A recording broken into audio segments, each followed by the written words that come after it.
आप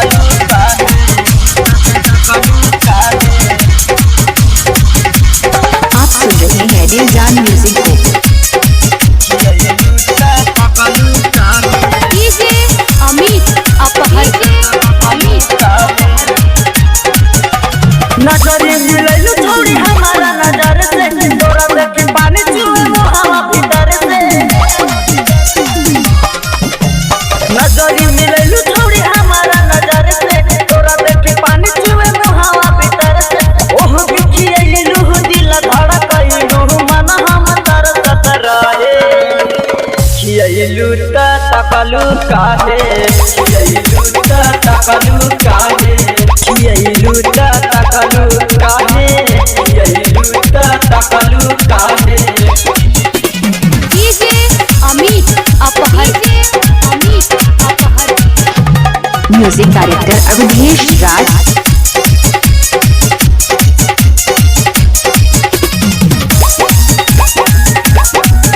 आप सुन रहे हैं दिल जान म्यूजिक को।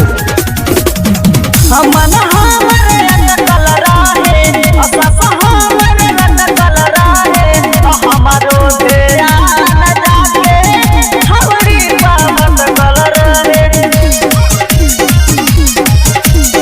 हमन हमरे अटकल रहे, असस हमरे अटकल रहे। हमारो ध्यान जाके छौरी बाबत गल रहे।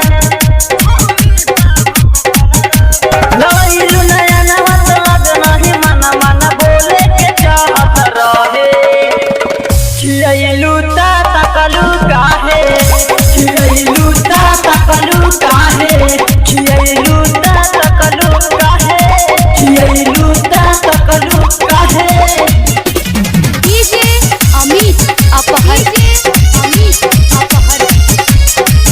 आप सुन रहे हैं दिल जान म्यूजिक को। म्यूजिक डायरेक्टर अवधेश राज। किने गोलगप्पा छौरी रंजन के तोही खियैलु, किताकी के हमारा ओनिया दिलवा में हलचल कइलु। किने तू चाट छौरी अपहवन के तोही खियैलु, किताकी के हमारा ओनिया प्रेमी के पागल कइलु। बीच बजरिया लड़ाई के नजरिया चल जब कवना जगहे।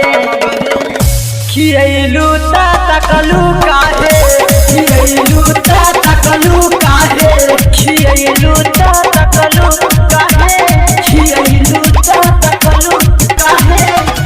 नजरी मिलैलु छोड़ी हमारा नजर से, तोरा देख पानी चुए मुहावा भीतर से। नजरी मिलैलु छोड़ी हमारा नजर से, तोरा देख पानी चुए मुहावा भीतर से। ओह बिखियैलु दिल धड़कैलु मन हम तरसत रहे। खियैलु त तकलु काहे, खियैलु